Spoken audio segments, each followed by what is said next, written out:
that I would also like you to join. We'll be showcasing that towards the end of this um, beautiful edition. And of course, would like you to please subscribe to our YouTube channels so we can continue to grow the community and we'll be able to reach out to more people. And of course, you can always watch our previous events on our YouTube channel as well. So we're going to talk a little bit about who textiler or what we do or who we are as textilers. Textilers started in May 30th, 2020 to be precise, during the pandemic. And Textiler is a community that is basically focused on women who want to grow in the tech career or women that would like to transition to tech. We see ourselves as very amazing super women that have superpowers as well. And we believe that we can use tech to solve any kind of issues that we might have. And so that's why I would like the community to grow so we can help others also use tech to solve their problems. Our vision is to bring more people, more women into tech by ensuring that they have the tech skills, and we do this through training and free training. I must say training and also mentorship.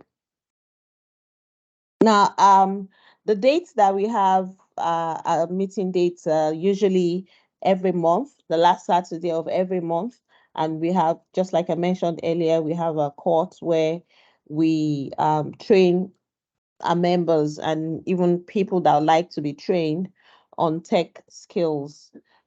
These are the social media handles that I would like you to please join, follow, and subscribe to as well.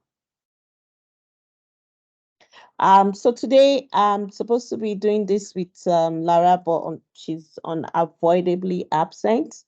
Or rather, she's present, but she's also multitasking, doing something else. So I'm going to be taking this session. And we have, like I said earlier, we have an amazing speaker that is going to help us, that's going to talk to us today about mental health and also the transition into Africa from her home country. We're going to have the question and answer session. There's also going to be a session from LA, which is my humble self. There are wonderful announcements coming up. Something big is coming up very soon, and Fonya and MDA, either of them will make that announcement, and of course, we'll be closing. We'll have the closing remarks. So, so we don't take too much of our time. I know we started it pretty late.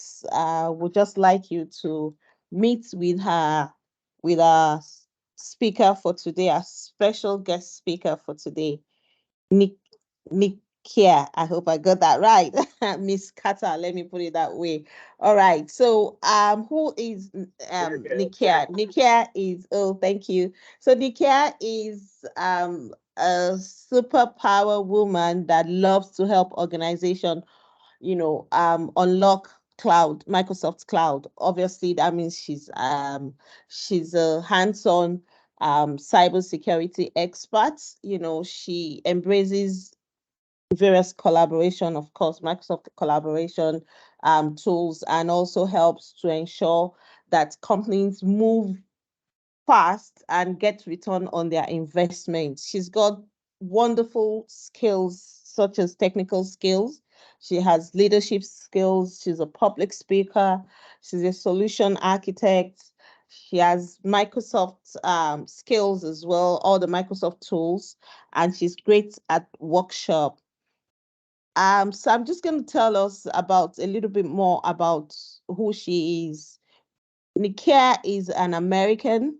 She's currently an expatriate in Ghana. She's moved over to Africa because she has discovered that there's a gap in the tech ecosystem. And so she's in Africa, Ghana, to help, close up that gap, bring up solutions that would help improve where technology is currently in Ghana. She has wild range of expertise when it comes to tech solutions, development, consultation, leadership skills. Of course, I've said that before. We can't take that away from her. You know, business, how to transform your business, how to help non-profit organizations, build profits strategically, and many more. Our tech experience started in 2001, where she started as a developer, a web developer. She also has expertise in SharePoint, Microsoft tools, of course, we can't take that away, and Power Platform. She's also an amazing consultant.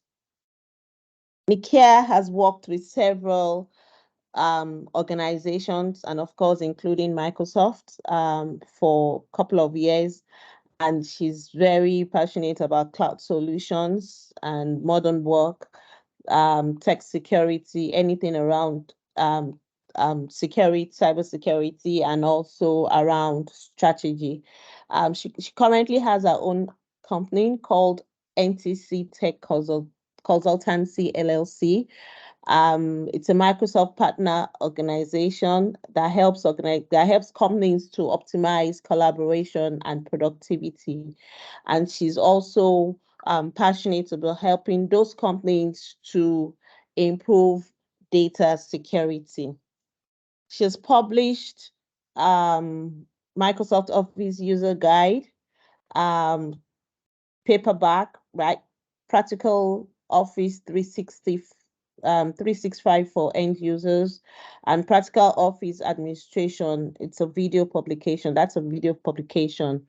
And when she's not all techie, because I'm sure some of us are like, okay, so is she going to come here and tell us all about tech? You'll be amazed that she's not even going to talk about tech today. But when she's not techie, she likes to also relax by creating websites, using Wix, and also, engaging in public speaking. She likes community building. And of course, I'm sure that's why she came down to Africa to say, look, I need to help Africa build the community, especially the tech community. And of course, she's a content creator. She trains and writes in content creation, and she's an amazing HR um, manager as well. So today, Nikkia will be sharing with us about mental health, which is very important. Unfortunately, in Africa, we believe, that there's nothing like mental health, and we just believe that, look, we're strong enough to keep going and keep going until we break down. So we're very privileged to have someone with us today that will be taking us through that journey, and also she's going to talk about a journey into tech. And of the big question, the big elephant in the house, why did she have to come to Africa, especially when Africans are looking for how to get out of the country? So these and many more are things that we're looking forward to hearing from her today. And having said that, I'll just like to hand over to our speaker for today. So over to you, Mikita. Oh, Mikia, sorry. Yeah, that's fine. So I'm going to attempt to have on my camera while I'm out here. So hi everyone. Thanks for having me. I'm out here searching for a vehicle today, so apologies. I expected to make it back to the house in time, but did not. So I'm talking to you from a lounge in Ghana outside. But again, I meant to have some slides as well, but because I'm in front of my computer, I don't have the slides. But I'll just talk to you based on kind of just starting off with my career, the things that I've done, um, why I feel like it's very important to be aware of mental health issues that pop up, especially for us as women when we're in any field that's male dominated, especially. And the tech field is super white male dominated, which also has its own, the white male part also has its own specialness that comes with that. So first, I'll start off with talking about my career. So, like Lola was saying, I started off in I have a well, first of all, I have a bachelor's in computer science. My first jobs were in the government. I was actually a government employee for about 5 years. I started off as an applications developer, and then as I moved from contractor to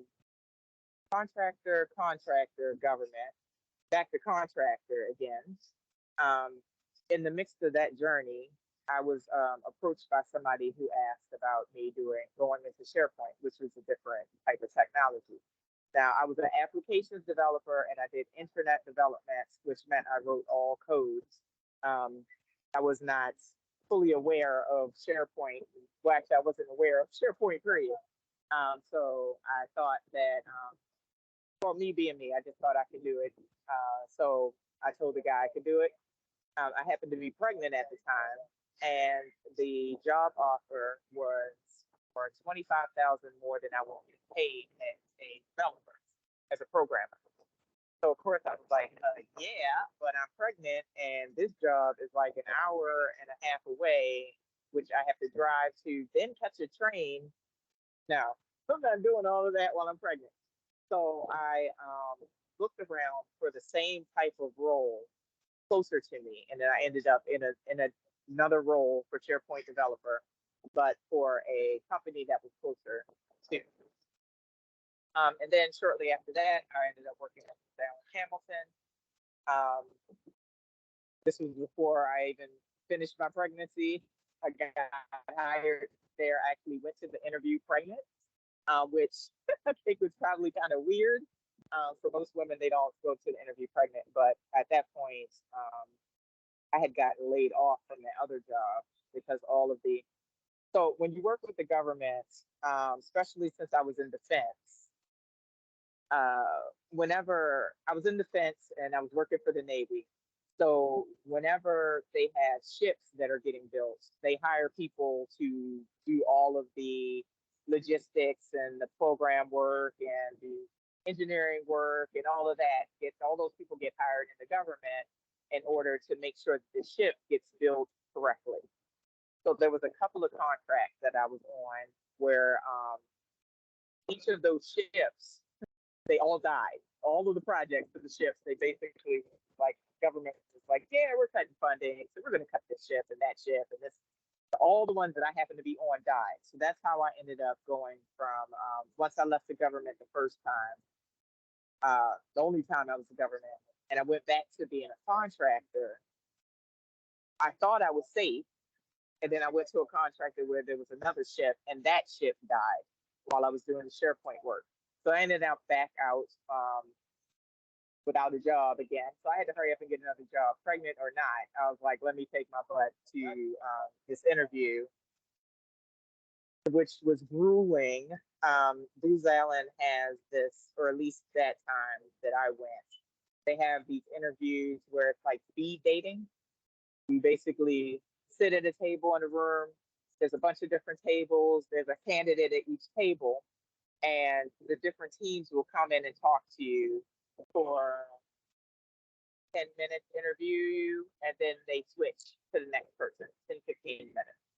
So I think I got interviewed that day by like 7 different teams. So it was grueling, especially since I was pregnant and I was in the late stages of pregnancy too. I think I was like 8 months at that point, or nine, close to the 9 month mark. I was really close. Um, but I ended up getting a job with one of the teams. It was kind of cool. This guy came in. He was just one of those laid back people, and me and him just kind of got laid back together and was making all these jokes and everything. And I kind of was like, oh, I might not get this job because the other teams were so um, they didn't seem very interested. That's what I should say. They didn't seem like they were very interested. And I didn't know why, except for that I was pregnant at that point. So, but this guy, he didn't care. And my team that I ended up on, they didn't care. But by the time I joined right after I had given birth. So um, they didn't have to worry about it, at least. um, but then after I was at Booz Allen Hamilton, I learned about consulting. This is how I learned how to start a business. Well, at least this is what started me on the path to learning how to start to use to build a business. Um, so Booz Allen Hamilton was basically right before my first Microsoft partnership business that I started.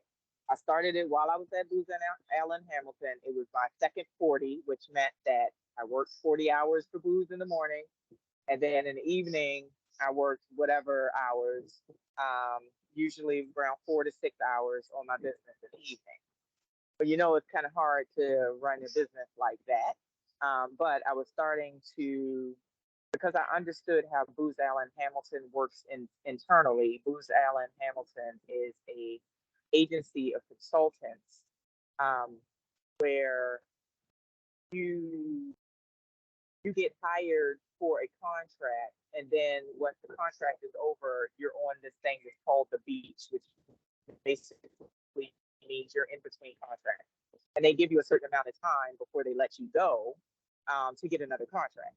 So because I was a SharePoint developer, and there were barely in SharePoint developers at that time, and I was one of few, and I actually got pretty good at it. I realized I had a certain superpower, and I was able to wield that superpower, um, in that I could be rolling off a contract, and I would wait till literally the week that the contract was ending, and just put out a blast to the whole company. Hey, I'm a SharePoint developer. I'm out here. Let me know if you have any contracts. And every time I got like 5, 6, 7 contracts back, and then I would just choose which one I wanted to do, which was pretty cool. But at the same time, you sometimes run into contracts and you just don't know until you get on it that things are gonna kind of go sideways, or you're gonna end up being the senior and the junior knows nothing. They were good with that. At least then there weren't as many SharePoint developers, like I said. So I learned how to write blogs technically, and I wrote blogs on some of the more complex solutions that I did at Booz that I had to figure out at Booz Allen for some of the contracts that I was on. One of them was really complex, and even though I didn't get to finish the solution because they decided to go in another direction, my blog was so detailed. It was a 3-part series, and it was so detailed with code and everything there that I would get. It even got even faster for the my network. Folks saying, hey, actually, I see that this person has done this type of thing, so they'll probably be great for my. I was just looking at the chat, but they will probably be great for my contract. So that's how I ended up, basically just realizing that there was a huge market in Booz Allen Hamilton for my skill set, and I made sure that I started learning how to control my brand by, or at least build a brand by writing technical blogs, and I joined the user group. So I was also appointed to the SharePoint user group, and I became the speaker tier. So I was one that was responsible for bringing in speakers for that user group. So I started learning how to network better. I started figuring out how to position my brand inside of Booz Allen Hamilton. That got me to thinking like, hey, oh, and this was the trigger for me. So one day I'm doing a contract. My manager sends me the details. She forgot to pull out the detail of how much they were getting paid for my work. When I'd been asking for a raise, and I've been in Booz Allen for 2.5 years or so. So my first raise was like 2% or something like that. My second raise was 0.25%, and I got a better review that year than I got the year prior, but they gave me less money. And then I find out that you're charging triple for me. That pissed me off, and I was just like, well, you know what? I could just do this myself. I've learned how to network. I'm learning stuff about building my brand. I'll just start a company. I'll stay with Booz Allen Hamilton until I get the company fully off the ground, make sure there's no conflict and everything, but I'll just start a company. So that's what I did. I figured out how to start a company in my state. I was in Virginia at that time. So I had to learn how to be a business owner, but I also had to learn how to set up the business. I had to learn how to get more advertisement to the business. I mean, get more eyeballs on the business, the advertising and the brand. I had to learn how to network better with more, broader audiences. But again, all of that stuff basically came from Booz Allen, from my journey there. Um, then after Booz, what happened that made me ended up back full term at my company was that um, it wasn't that contracts left. It was that well, I was on a state contract, which did end, but I could have gotten another contract pretty much easily. All I had to do was put it out there. But at that point, I had already had my company set up and been set up for maybe 2 or 3 months.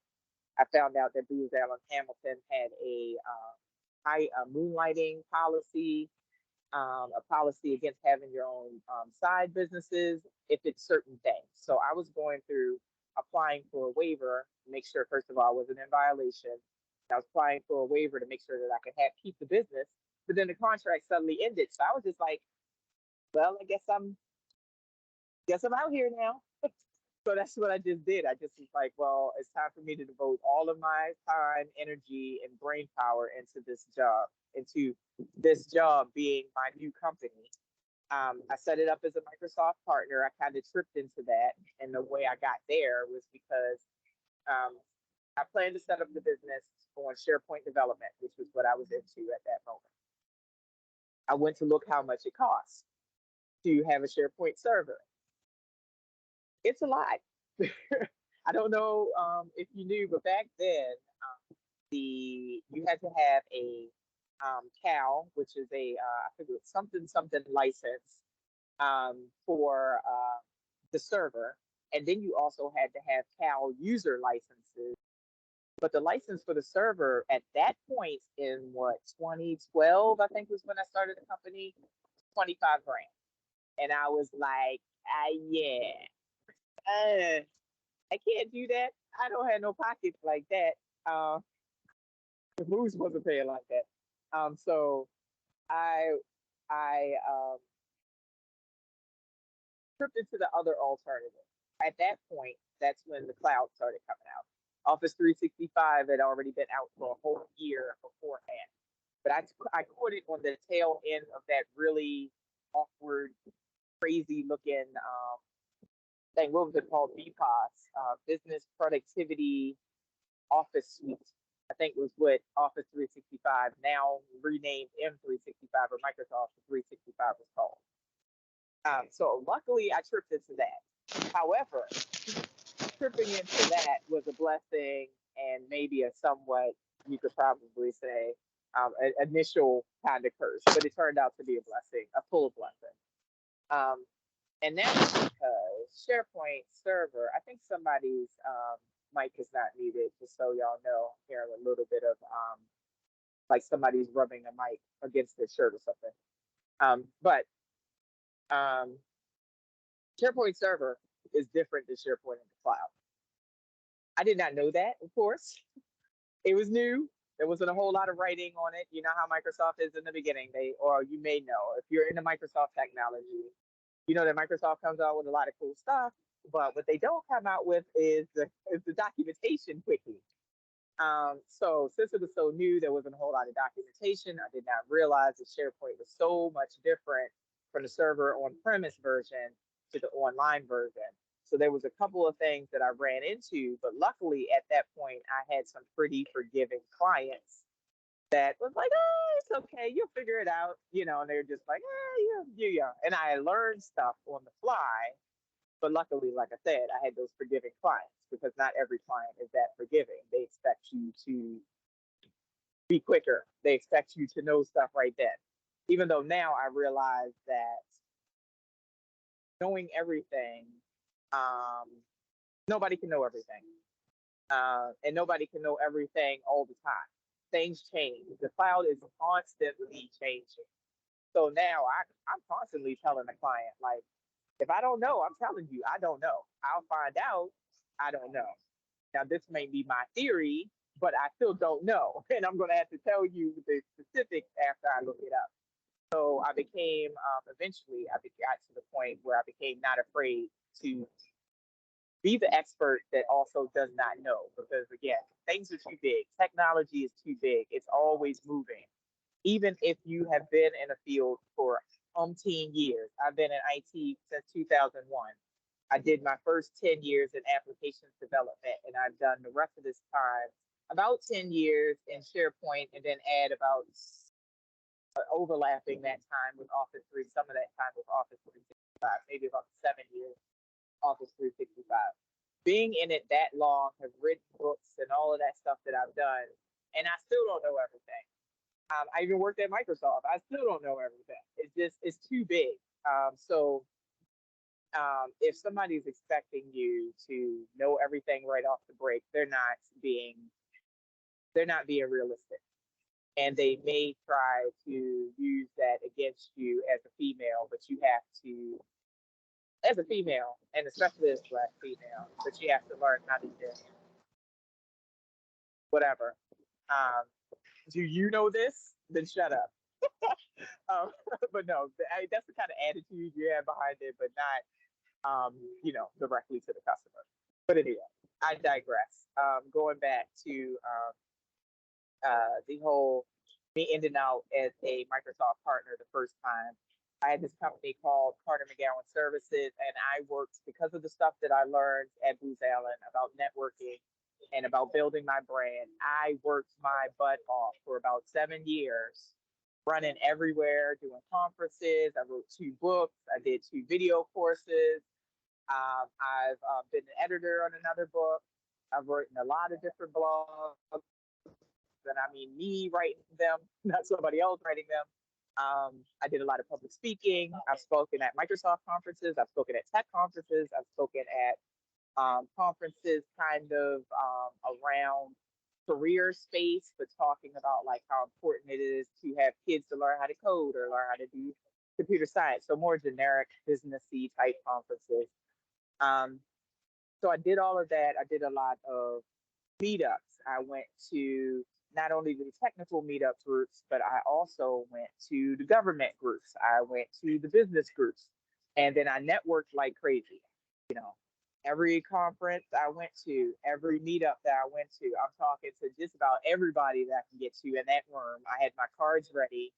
I had my talk ready. I'm here as a Microsoft partner, and I can help you with these types of things.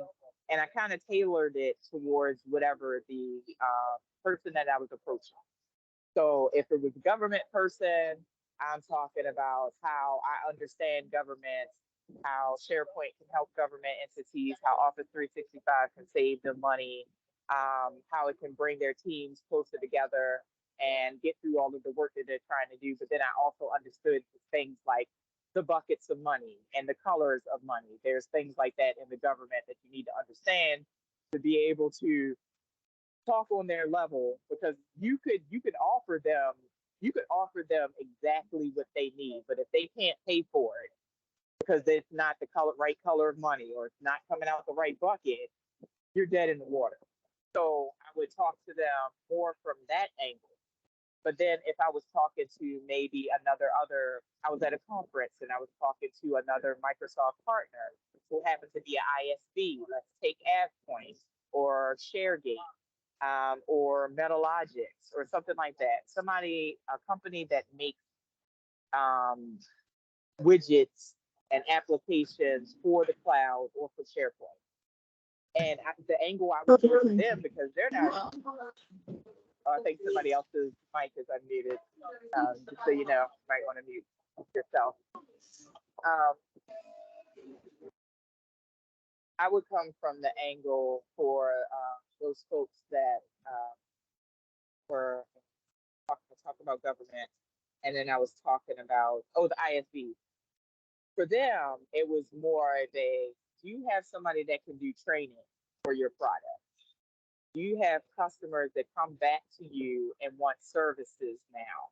They want, you sold them this widget for SharePoint, but now they want this whole solution built up.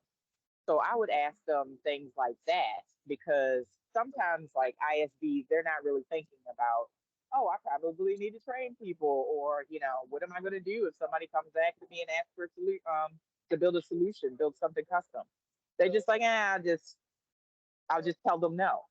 Well, I'm telling them that I can do it for them under my company and giving them options that they might not have thought of before. Or I would go to, say, another company like a DocPoint. That's another SharePoint company, or other companies like that. Another SharePoint company, but I would come at the angle of, do you need help with training? Do you need staff aug? Do you need, additional developers to help you with the projects that you're working on? Do you need business analysts to help you, you know, come up with the plan to analyze the customer's requirements, and come up with the plan? So, there would be different angles that I would go after each different type of person on, but it's always the same. It's always, this is who I am, this is my business, we're a Microsoft partner, and these are the things that we can do to help you. And then give me, I get your card, you get my card, I get your card, or I write down your information, and I set up the meeting pretty much immediately. If the person says that they're interested in talking, I make sure that, like, if I'm at a conference and it was during the break time and I'm out there talking to the vendors, I'd run back into my session because I'm still going to sessions, even though I'm considered an expert. Nobody's an expert. There's always new ways of doing things. There's always things you can learn from other people. So I always go to sessions. So I would go back into a session and I would email while I'm listening to the speaker. I'd email everybody that I just got contact information from and say, hey, I just talked to you at this conference. Let's hook up. Let me, give you some dates and times that are possible times. The reason why I do that is because I realize that as a business owner and as one that is basically one that doesn't have more senior employees, I had two junior employees from time to time. They couldn't do the stuff that I was doing. So if I didn't do a lot of the stuff, it didn't get done. And if it didn't end up in my calendar, I might forget. So to keep me from forgetting to do it, or not even going after this person and then later like popping up like 6 months later, like, hey, remember I met you at? No, they not. They may remember you, but it's going to be way harder. You get on them immediately, and then I would set a flag on it to ping me in a week in case they didn't hit me back. And that way, if they didn't respond, I can say, oh, I got the reminder. Yep, this person didn't respond. So I'd actually go respond. I would go ping them again. And then I would ping them a few times. Now, I know you might have heard of this term with the keep try, always keep, I forgot how it goes. It's something about continuing to try the customer until the deal dies. I would do that at first initially, but that is a very stressful thing to do. Sometimes you got to realize that people aren't worth your time. You have to move on. They might keep saying, oh, I'm interested, I'm interested, I'm interested, but then they never follow through. At some point, you got to learn to cut that off. Just, okay, fine. You're not ready or you really don't want it, even though you're saying you want it. So I need to devote time to these other people or to chasing more clients. But anyway, I kind of digressed again on that. But I would take those opportunities to talk to as many and network as many people. And then at the same time, I was making sure I was building my brand. It got to the point where I think I was in year 5. I was doing a user group presentation. I was on the board for one user group, which was FedSpug and Women in SharePoint. And then I had the user group, SharePoint user group of DC, that's still in existence right now. Actually, it's being run by two gentlemen that I left in charge. Um, And then I think I set up another user group, which ended up dying. It didn't end up flourishing, but it was around for about 6 months or so. Um, but it got to the point where I was speaking at a user group meeting, and before I even started talking, this was during the session, the part of the session where everybody's up and they're shaking hands and they're introducing each other instead of, some people do it at the end, but these user groups usually do it at the beginning. Same thing with the IAMCP, but I'll explain that in a little bit too. Um, so I'm up, I'm shaking hands and talking to people, and I saw somebody I had never seen before at the user group, and I came over to introduce myself. I said, "Hey, I'm Nick." She was like, "No, I already know who you are. You're Nikkia Carter. I follow you on blah blah blah and blah blah blah, and you're always writing all this stuff, and all you, I love your videos, and you do this and you do." And I'm like, "Okay, yeah, I guess I'm kind of, starting to get that notoriety, um, that was starting to feed into my business to the point where, yes, I was still advertising, but it was getting to the point where people were finding me and just reaching out and saying, "Hey, I need XYZ work done." Um, or they would be a referral off of another one of the clients and they would come to me. So the brand started, for me, started getting so strong that I was able to be recognized without, just by being in the room, in the technical room, usually in a Microsoft tech space, but I was a recognizable figure where people that I didn't know would come up to me and tell me all the stuff, all the great stuff that I did and all the stuff they appreciate. Um, but that was one of the parts, user groups, the meetups, all of the networking I did there. But I also ran across this other group called IAMCP, which is the International Association of Microsoft Channel Partners. And there I met a couple of Black partners. One of them was the one that introduced me to the group. And then another one became one of my long-term partners that we pretty much, we're still friends today. He actually hired my husband into his firm. Um, those two gentlemen taught me so much because there wasn't that many females. It was mostly men. I was like one of, I think there was four of us. I was the only CEO. All the other women, they were, you know, I don't want to say office manager, but not really, C-suite level. They were director, or one lady was like a sales manager for a territory, things like that. So the only people that were kind of in my league, so to speak, because I was a young CEO, it wasn't like I was an experienced one at that point. The only ones in my league were all male. So, I just realized that, hey, I mean, I just realized, period, throughout my whole career, that this is a field that was going to be male dominated. Excuse me. I was already used to being in places where it was male dominated because I was a tomboy growing up. So I was always around guys and I got used to dealing with them. Being around white guys was a little bit different, but I eventually started getting used to dealing with them as well. Um, but those two gentlemen helped me so much, helped me learn so much. And then one that was my partner, I actually helped him learn a few things because he's one of those people that's open minded, is willing to learn, is willing to take in fresh ideas. And that's the way I am too. So we had this real bond going on. So I ran that business for about 7 years. I was on the Microsoft partner board. I was on the board for it was Microsoft's partner engagement board for Inspire, which was the yearly partner conference. It was first called World Partner Conference, for WPC. Um, I was on the board for their marketing connections. I was on the board for Voices of Innovation, which is a outfit that teaches you political, how to deal with uh, the political arm of the U.S., how to influence policy. When I was on that board, I actually helped to influence the Tech Act. the Tech Cloud Act that came out, that got funded by Trump. Of course, don't know where all the money went, but the money came somehow. Um, and then it was something else that we also got passed. But it was two different things that we got passed, two big initiatives.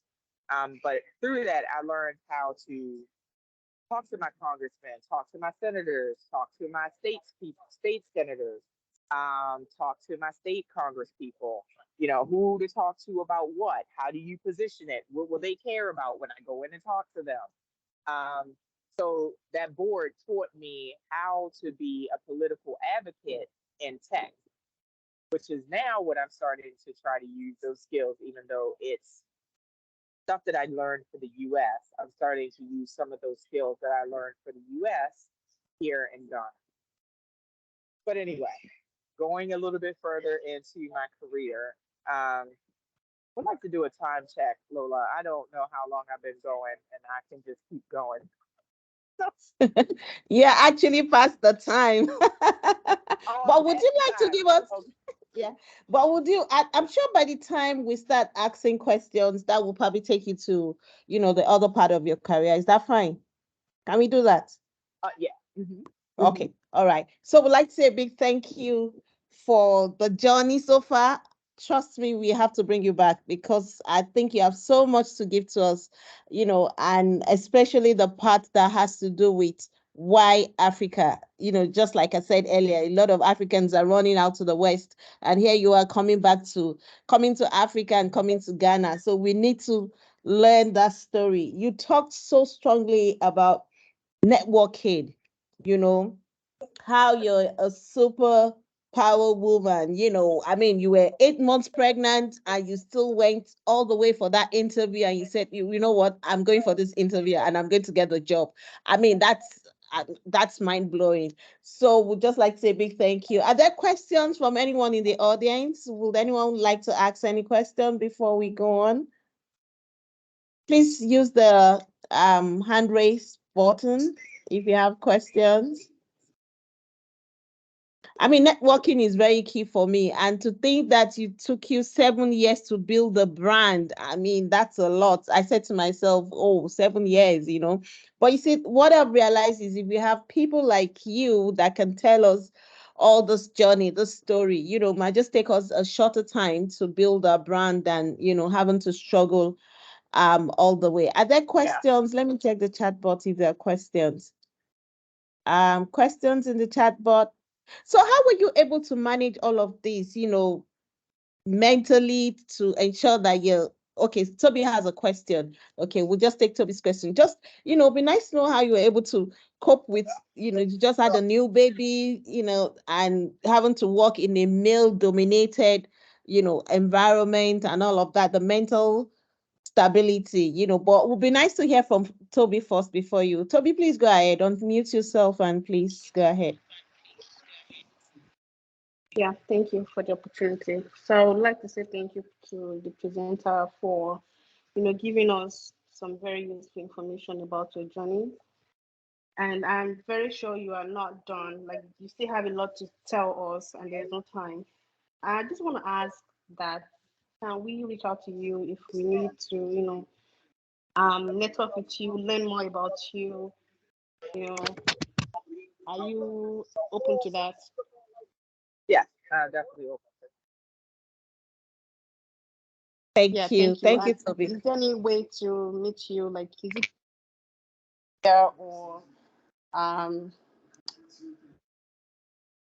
I'm just generally asking how to reach out to you, how to connect, please. Oh, all right. Oh, Yeah. So yeah. Toby, Nikkia is part of Textilers.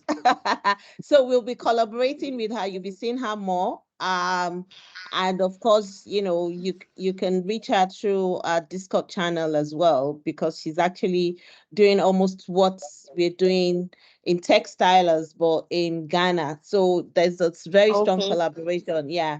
And there's an okay, event coming up in October. It's hybrid, so you might have the opportunity to see Nick here physically in Nigeria, I'm sure, because she's going to be one of the speakers. So we'll definitely get to meet her. So can you just briefly tell us about the, how you've been able to handle that mentally, because that's one of the challenges women face. Most women are like, no, I don't want to go to the C-suite of my career in tech because I can't handle this. I have the home front and I have my career. I just want to stop. So how was that for you? Quickly, thank you. Well, yeah. Well, I mean, it was a lot, but first of all, I had my family support. So, me, I'm kind of pit bullish about certain things. When I feel like there's something I should be doing or something that I can't do, and I think I will be successful at it, I usually will beat the crap out of it until I feel like I'm wasting my time. Um, and I think that tenacity is what got me through, but also my husband, my family, especially my husband, though, especially my husband. My husband at that point, this was, 2012. We're coming off of the financial crisis. I had gotten a raise. He had lost his job. We got to the point where it was just like when I started working at Boots, after he lost his job. This was like 2008. So this is the whole financial crashes. Everything's burning. Everything's on fire at this point in the U.S. People are losing their jobs left and right. I switched fields, so I ended up getting a raise that almost covered his whole salary. So I was like, you know what? Why don't you just stay home? Because I'm going to have to commute to Booz Allen. It's going to be, I think the commute daily at first started off at 6 to 8 hours. Then it went down to like 4 to 6 hours. And then when I started working remotely, of course, there was no commute.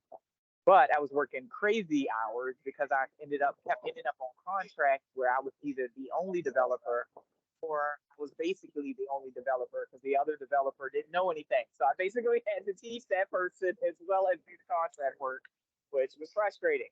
But I was able to stay home.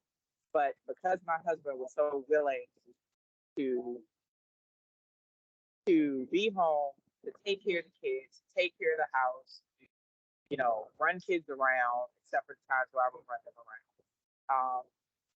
To take over that responsibility from me, I was able to go be at conferences, spend a whole week and a half there, like at Fire, go to Vegas, be at a conference for, I don't know, Florida or wherever the heck it was, go to, another conference and be gone for 3 days. I'm flying to Kentucky, I'm flying to back to DC, I'm flying over to Seattle, I'm flying, wherever the heck I ended up having to go, even though that was kind of a struggle for him being a male, how men at first was kind of struggling, but he figured it out and he helped me while I was trying to figure it out as well, where he allowed me to teach him some things that he took over for the business. So he started doing like some of the email marketing. He started doing some of the social media marketing, but not all of it. I started teaching him SharePoint. So he started doing some of the SharePoint work, some of the Office 365 administration work. So he pulled in wherever he could pull in to help me. And that's why I ended up running the business for so long. And I ran it as a bootstrap. So, it wasn't like we had money. We were running it off of our own budget. What we took in was what we were putting out for bills, for the company, for whatever. Um, so that's how.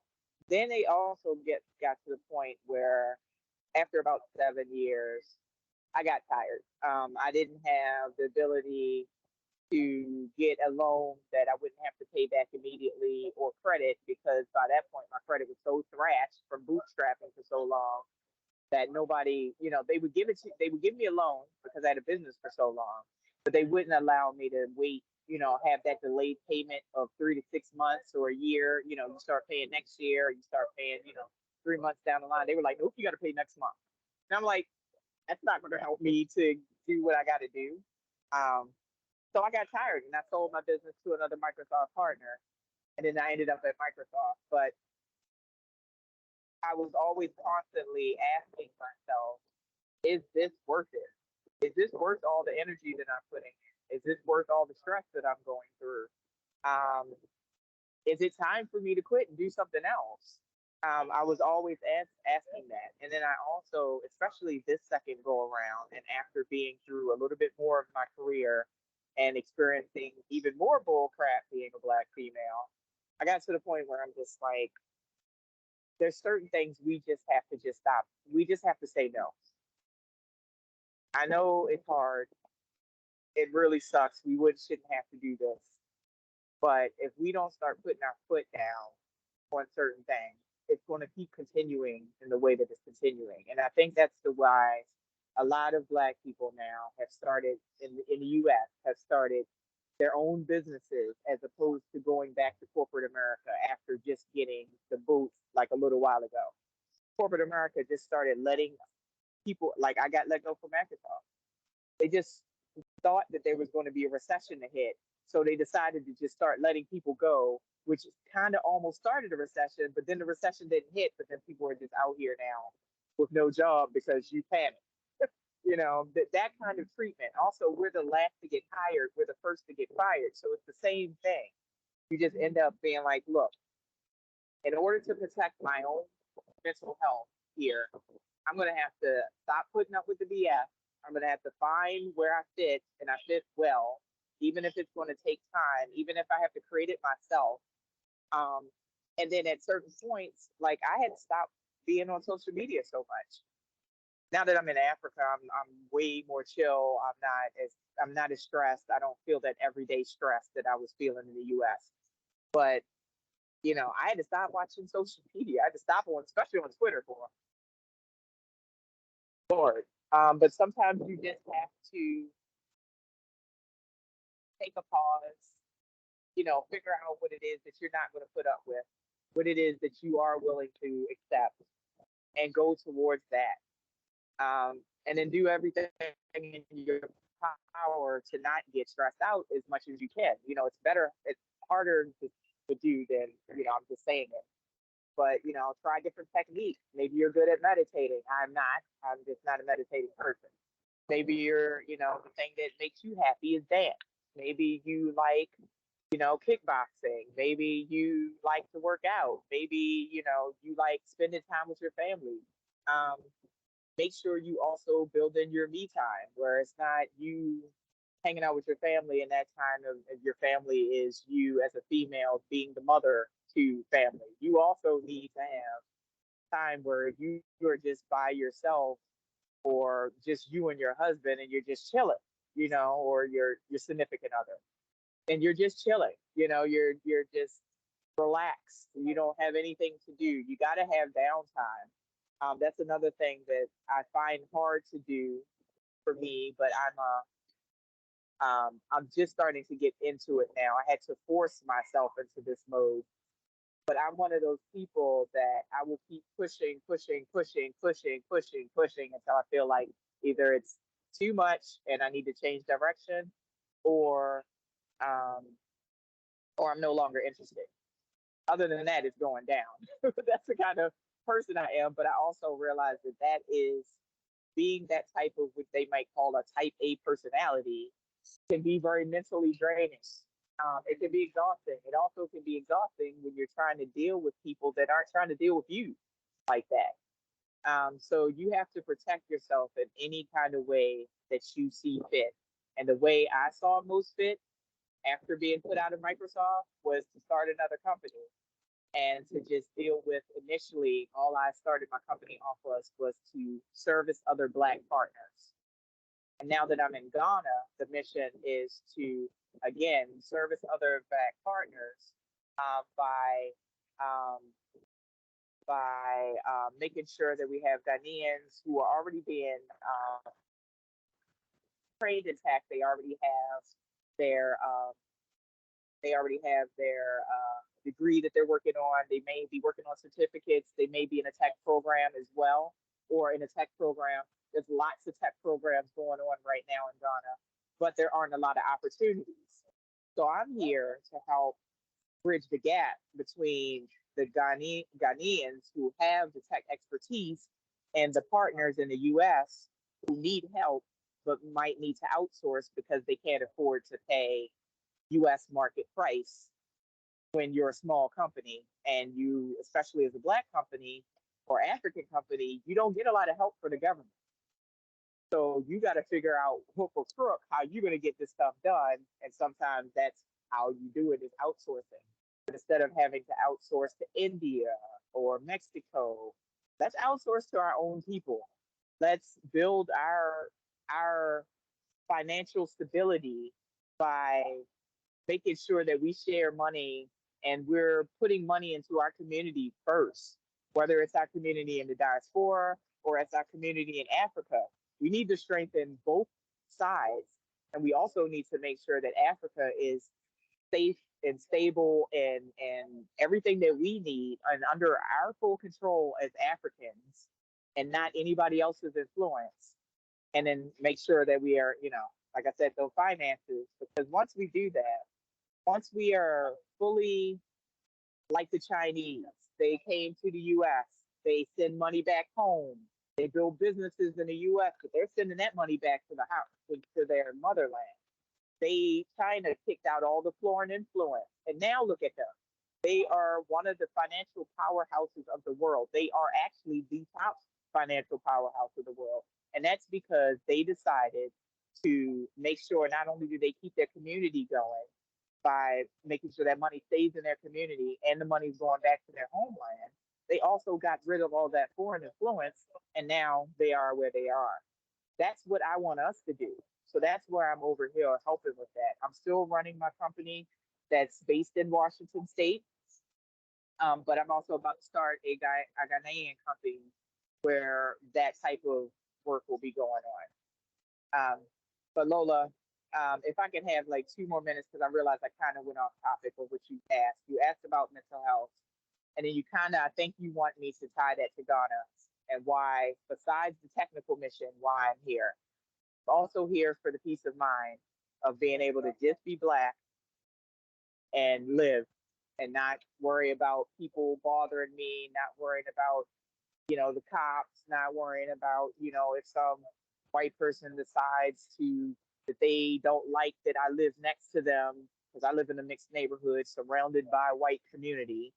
If they decide to run up in our community and kill everybody that's minority, I don't have to worry about that. And that's, sorry to say, but that's a real threat for us in the US. And that's why a lot of us Black Americans or African Americans, we are leaving the US, and we look at y'all crazy when y'all want to come to the US. And I've been telling people, because some people here, they're just like, oh, take me back. No, you don't want to go there. You're going to, first of all, you'll be singled out in a way that you feel like they like you.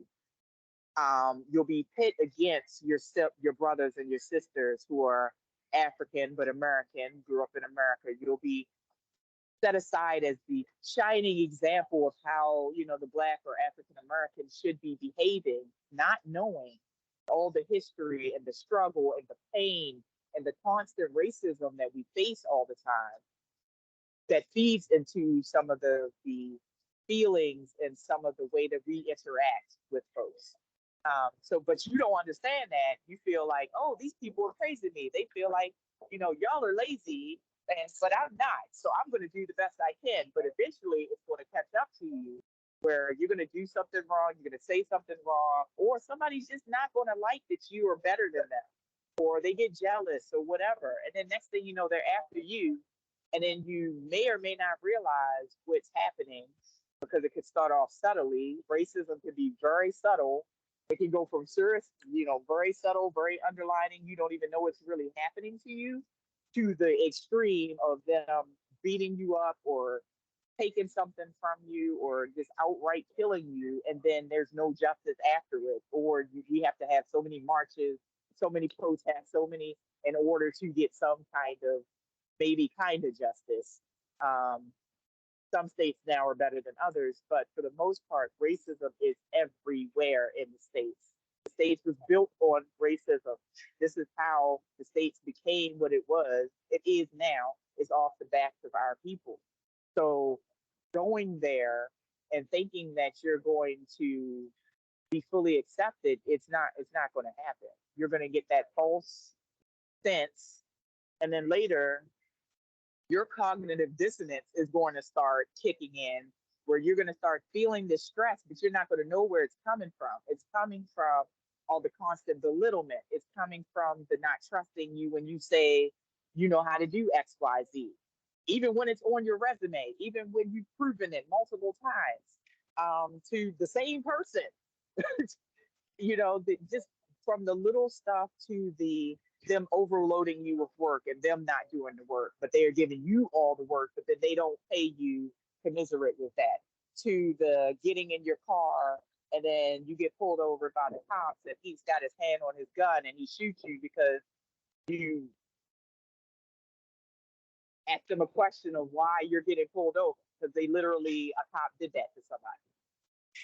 So the constant the constant stress is not only from trying to run a business. It was also from dealing with racism, dealing with misogynoir, being a black woman.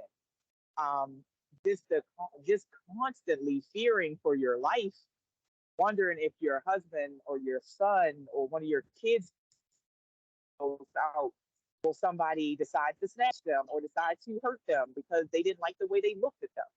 It's that constant right now, and it's getting worse. So that's one of the reasons why, one, I wanted to leave for my own health, safety, mental health, and security of my kids and their health and all of that family, but also so that I can help secure a place for us as a people, help us to get a place where we can fully, because we have no place where we can fully be ourselves except for in Africa, and it's not even fully because there's still influence here that dictates some other things. So I want us to be us. I want us to be us with no shame and no stress. Um, and I think that's the way that we're going to be able to accomplish it. But that's the reason why I'm here. Wow, wow, wow. That is so much. Thank you, thank you, thank you so very much. I mean, you just brought out a lot of, thinking, especially for me, because I'm like, no, look at it this way. A lot of people are actually going to the West, and here you are, an American saying, don't even do that. You're not going to have your peace of mind and all of that, despite the money might be attractive, but you wouldn't have a life. So thank you so much. And thank you also for letting us know that, Well, actually, the money, yeah, I was just going to say the money may seem attractive, but when you look at how much it costs to live, not so it's much. nothing. Not so much. I know. I know. Thank you so much. I mean, also letting us know that there has to be a me time, and that's one part that I think is most women don't even have the me time. So now we know we have to consciously build that me time, so we can have a sanity. Thank you so much. And we know this is just the beginning. Welcome to Africa. You're really going to enjoy yourself, and we can't wait to collaborate more and bring you very soon, because I mean, Toby just said it, a lot of us want to hear more, so I'm sure very soon we'll ask you to come for subsequent editions. So are there questions before we quickly we're going to talk about mentoring and mentorship just for like 5 minutes, but I don't know if can we still go ahead, or should we just close with Nikkia? All right. So MJ. for is not really available on Okay. this call. So All right. I think we should just close, except you feel there's still more time.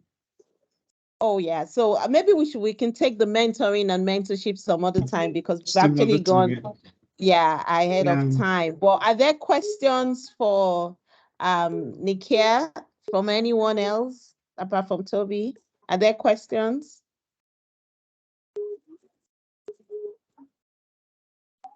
Is anybody gonna ask any question? Okay, so if there are no questions, we'd like to once again say a big thank you. Before I think then, we have Amulara oh, hands up. Mala. Oh, all right. Sorry, I didn't see that. Omolara, please, can you ask your question? Go ahead, please.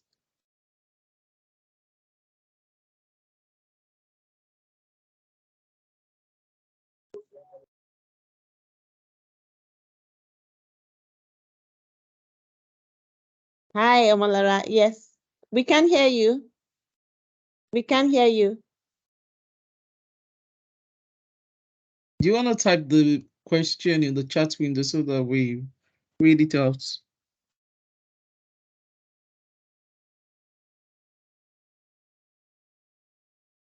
I think she just want to except she just want to buttress on what Nikkia has been saying, that being by yourself sometimes is to protect yourself. I think she put that in the chat window. Is that is that the question?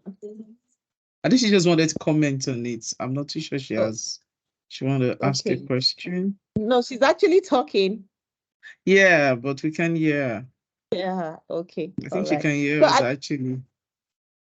okay, So so are there Amara, other go on, okay. MJ. So Amolara, if this is what you just want to make comments about, to say be by yourself, sometimes protect yourself, just give me a thumbs up. Oh, I think our video has gone. All right, thank you so much. I just want to, for me, I think it's not a question, but I mean, just, oh, somebody muted me again. Hello, can you hear me? Hello.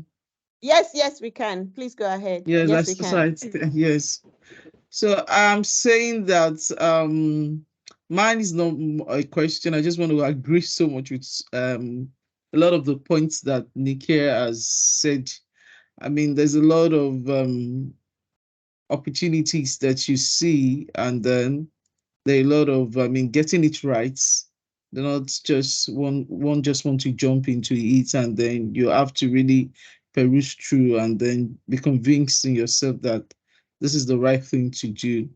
And then I like the fact that um, your perseverance is actually what's in all of the story has been quite very admirable for me, because it's been tough. You know, a lot of people, when they see us at this point of, or this time when you're quite very successful, no, sometimes people don't know the story behind the success or even the process that you've gone through.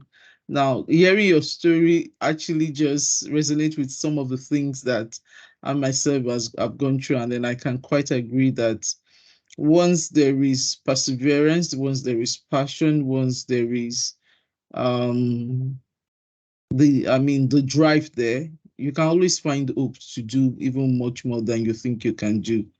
And so thank you so much, Nikkia. I mean, that's for me one of the things that I got from your story. Thank you so much for sharing with us. All right. Ellie, over to you, please. All right. Thank you so much, MJ. I mean, I'm going to watch this on YouTube over and over and over again because I need to tell myself you can do it, you know. I've got Nikkia as an inspiration for me, and I'm so sure for almost everyone here as well. Yes, yes, we can. We love you, and we're super excited. So, something is coming up. Something is coming up soon. We have a big event coming up in October, and we have another event coming up next year. It's called 360-degree mentorship. So watch out for that. Wish Foyin was here. She was going to talk about that, but she had to just jump off the call. MJ, is this something you want to talk about briefly, or you let us have that at the next session? Yeah, so thank you, Ellie. So the mentorship, the 360 mentorship is for next year, because I'll come to that. But before, I mean, okay, I'll allow Azure to speak more on the event on October, because she's the one driving it, and I feel it will be more interesting for her to be the one to tell us about it. So I'm going to invite Azure anytime soon to speak about that. It's actually very exciting because I'm looking forward to October. Just like Ellie said, it's going to be um an hybrid event where you have both physical and then virtual, and then we're going to be having it in here in Nigeria. That's really, really interesting. Yes, I can't wait to have you, Nikkia, if you're coming over to Nigeria. I'm looking forward to that. And then I'm sure that a lot of us also will be. For the 360, so just before I invite Azure to come speak about that event in more elaborative form, I think I'll just speak on the 360 mentorship. So the 360 mentorship, today we have our tech deep dive, but then we want to have from next year have the 360 mentorship where we're involved more in having a one-to-one mentorship between a mentor and a mentee. We can actually have to guide you more around not only career paths but things around soft skills. I used to tell myself that if I had someone around me earlier enough, probably maybe some decisions that I took or some steps that I took or some things that I said when I was in the early days of my career would have been things I wouldn't have done. But all the same, it is all lessons for one to be better. You don't flog yourself on mistakes that you've made in the past. The only thing is that once you've gotten the lesson, you can actually move forward and then um just so we wouldn't want you to make such mistakes. So we felt I mean, important that we bring you guys up on a one-on-one where we can have some sessions with you apart from just teaching you the technology that you will be interested in, the soft skills, so a more of really hand holding you through all of this journey. So that's what we'll be starting next year. So we're really excited about these forms will be going out quite very soon. We're working on our website where you will go and then we'll have forms where you can apply ahead of time and then we can have all of that sorted out before next year so we can really pair you up with a mentor. So those are the things that we have. I don't know if Azure is available right now to speak on the collaboration we're having with. Yeah. Okay, I can see that you are muted already. All right, go ahead. Azure. Just making Thank sure. Sorry, I am not on camera because I am currently in the car. I'm moving some stuff to a new house this weekend. But one of our other big announcements is Textilers is going to be putting on their very first conference come October. So mark your calendars for October 21st. We will be sending out additional communications for you to know what's going on. But right now we are in the preliminary stages of planning. We are going to have demos from our members. We're also going to have some inspirational speakers as well. We might have some MVPs attending with us and some folks from Microsoft.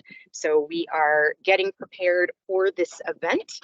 Stay tuned for more details. We should have something coming out within the next couple of weeks on our socials and ways to register and everything else. So tell all your friends that didn't make it to the meeting today that this is what's happening. We'll announce it again at the next monthly meetup, but yeah, coming soon. We're very excited for this. This kind of started as a small idea and now is turning into something a little bit bigger. We've got, people like Nikkia, who we just met maybe 2-3 weeks ago. We're talking about in-person watch parties, maybe in Lagos, one in Ghana as well. So anything's possible in this sphere of tech with Textilers. So we're just very excited to bring you all something a little bit more than something big this year. So that's all I have for now. Won't spoil anything else. Absolutely. Thank you so much. Awesome, Azure. I know when it comes from you, it's more interesting than if I say it. So thank you for that breakdown. And I know it's already getting everyone's excited. I'm sure for me, I'm already excited. I'm looking forward to this. Like why October? Can it be just be yesterday? But we need to plan really. So let's wait till October really. Thank you so much, Azure. And so for me and for you, we just want to say a big thank you once again, Nikkia. We cannot, overemphasize that the need for when we see women that has made it in the society and they're in tech and they're doing well. We can overemphasize the need for them to encourage these upcoming ones and then what the effect, the impact it has on others. I'm sure a lot of us on this call today, have something great and then more motivating to go home with. And then for me, have seen something that already I've already written down to say, no, this is great. And I think I want to adopt this. So thank you so much, Nikkia. And then thank you, LA. Thank you, everyone. We can't do this all by ourselves. So we like to say that there is strength and more success when we all collaborate together. So thank you, everyone. I just want to thank you once again for always taking out time. We understand how weekends are sometimes. A lot of us just want to rest, but always showing up every weekend. At the last Saturday of the month, just to have this inspirational session with us. Thank you so much. So over to you, Ellie. I think that will be all from my end. Thank you. Thank you, MJ. MJ, as we all know, is one of the co-founders, and Foyi as well is one of the co-founders. And we'd like to say a big thank you to everyone. Nikia, enjoy your stay in Africa. Enjoy that peace of mind. And for those of you that are still in North America, Africa is welcoming you. We have love, we have fresh vegetables, we have organic food, and we have peace of mind to give to you. So thank you, everyone. And we just want to say that we appreciate you, we love you, and we look forward to seeing you at the next inspirational session next month. Remain good and build your self time. I got that. I have to build my self time. Thank you. Signing out. Thank you. Thank you. Thank you, everyone. Have a good weekend. Bye, everyone. Thanks, everybody. Have a good weekend. Stay safe.